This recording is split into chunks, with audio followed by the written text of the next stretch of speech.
পূর্বাসে কামলিওয়ালা না পাইলে বলে না আমার জীবন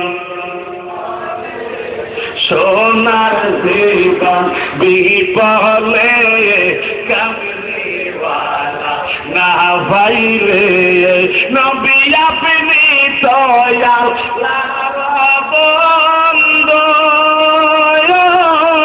আমার কইরা দাও বাবা সিন্ধু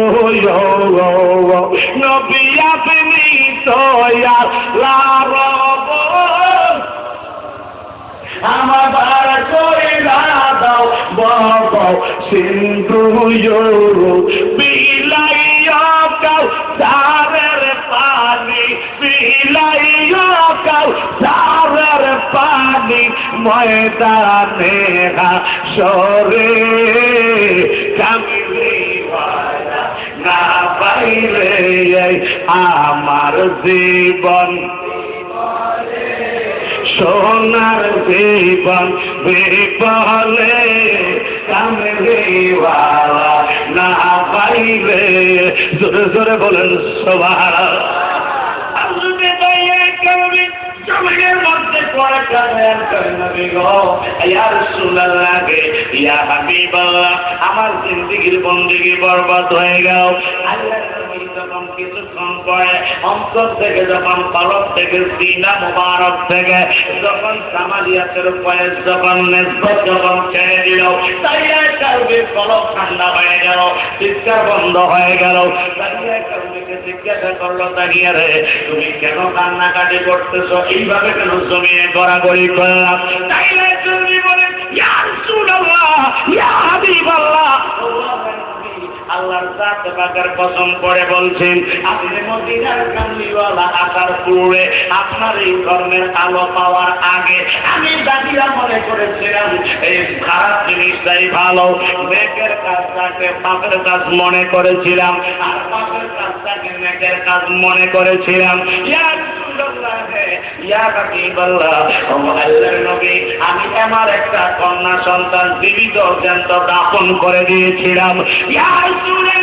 আমি যখন আমার বাচ্চার জন্য যখন মাটির মধ্যে গর্ত করা শুরু করে দিলাম ইয়া রাসূলুল্লাহ, আর ওই সময় আমার গায়ের মধ্যে যখন ঘাম ঝরতেছিল আমার প্রতি বাচ্চাটা আমার মেয়েটা তার গায়ের পোশাক দিয়ে আমার ঘামগুলি মধ্যে দিচ্ছেন আর বলে আব্বা আব্বা এই জঙ্গলের ভিতরে এই মরুভূমির ভিতরে আপনি কেন কষ্ট করে এই গর্ত করতেছেন? ইয়া রাসূলুল্লাহ ওই সময় বলেছিলাম আমার কন্যা কিছুক্ষণ পরে তুমি বুঝতে পারবে এই গর্তটা আমি কিসের জন্য করেছি। কিছুক্ষণ পরে যখন গর্ত করা শেষ হয়ে গেল ইয়া হাবিবাল্লাহ আমার মেয়েটার ঘরের মধ্যে চুলের মধ্যে যখন আমি করলাম আমার জাতের কসম করে বলছি আমার মেয়েটা যখন আমি জমিনের মধ্যে যখন ছেড়ে দিলাম আমার মেয়েটা বলতেছে আব্বা আমি তোমার ক্ষতি করেছিলাম আমার জিন্দেগিতে আমি যতদিন আল্লাহ আমাকে বাঁচায় তোমাকে আর কখনো বাবা বলার স্বীকার করবো না, আমাকে তুমি এই মৃত্যুর করে ছেড়ে দিও না। জোরে জোরে বলুন আল্লাহু আকবার। আরে তাকবীর আল্লাহ আরে রিসালাত সাইয়েদ মদিনা দশে জুলফিতে মিলাদ নবী জোরে জোরে বলে আল্লাহু আকবার, জোরে বলে আল্লাহু আকবার। ইয়া রাসূলুল্লাহ ইয়া হাবিবাল্লাহ ও আল্লাহর নবী ওই টাইমে আমার মেয়ের কান্না আমার মেয়ের চোখের পানি আমার কর্ণগোচর হয় নাই, আমার হৃদয়কে ক্ষত বিক্ষত করে নাই।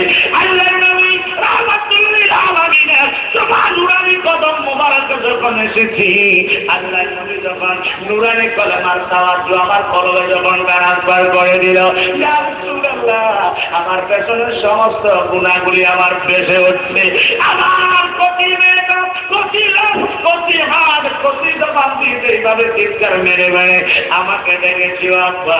আর সেই সময়ের কথাটা আপনি মদিনাওয়ালার কাছে আমার চোখের মধ্যে এখন ভেসে উঠতেছে, এই গুনাহ আমার আল্লাহ মাফ করবে কিনা? জোরে জোরে বলুন সুবহানাল্লাহ। আল্লাহ গুনাহ মাফ দিতে পারে, জোরে বলেন না পারে কিনা? আল্লাহ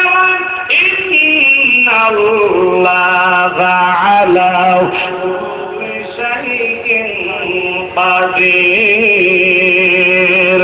আল্লাহ রাব্বুল আলামিন বলে বান্দারে নিশ্চয় সমস্ত ক্ষমতার একমাত্র মালিক কে? আওয়াজ দিয়ে বলেন কে? আল্লাহ বলে বন্ধু আপনি জানিয়ে দেন লা তাকনাতু মির রাহমাতিল্লাহ ইন্নাল্লাহা ইয়াগফিরুয যুনুবা জামিআ ইন্নাহু হুয়াল গফুরুর রহিম। সুবহানাল্লাহ সুবহানাল্লাহ। আপনার উম্মতেরা আমি আল্লাহর বান্দায়া তাহার পরিমাণ গুনাহ যদি করে থাকে আপনি বলে দেন আল্লাহর রহমত থেকে যেন তারা নৈরাশ না হয়। জোরে বলুন সুবহানাল্লাহ। আমার সোনারে মদিনা আমার প্রাণের মদিনা সব বলিব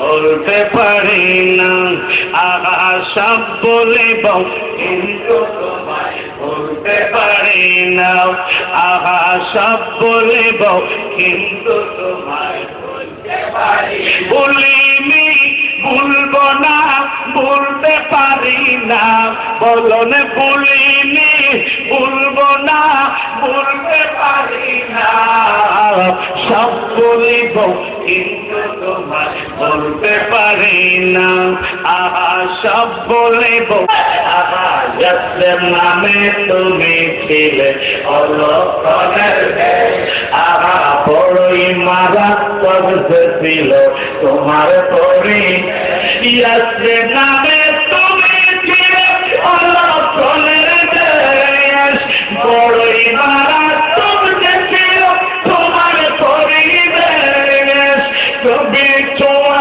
লেগে তুমি সাগর মদিনা আহা নবীর ছোঁয়া লেগে তুমি সোনার মদিনা সব বলিব কিন্তু তোমার আহা সব বলিব কিন্তু তোমার আমার সোনার মদিনা আমার প্রাণের মদিনা সব বলিব কিন্তু তোমার বলতে পারি না। দুনিয়ার সব কিছু বলা যাবে কিন্তু আমার রসুলকে বলা যাবে বলেন যাবে কিনা? যদি ভুলে যাই আল্লাহ কোনো কিছু তো দুনিয়ার জমি আমাদের জন্য আর থাকবে না। তোর বলেন দেখি বলে বন্ধুকে আপনি বলে দেন তারা যেন আল্লাহ রহমত থেকে নৈরাশ না হয়। কারণে চোখের পানি ছেড়ে দিয়ে গেলেন ইয়া রাসূলুল্লাহ ইয়া হাবিবাল্লাহ আমার এই গুনাহ আমার আল্লাহ মাফ করবে কি? সুবহানাল্লাহ। আমার নবী কামলিওয়ালা বলে মদিনা আমার দরবার থেকে কেউ খালি ফিরে যেতে পারে না।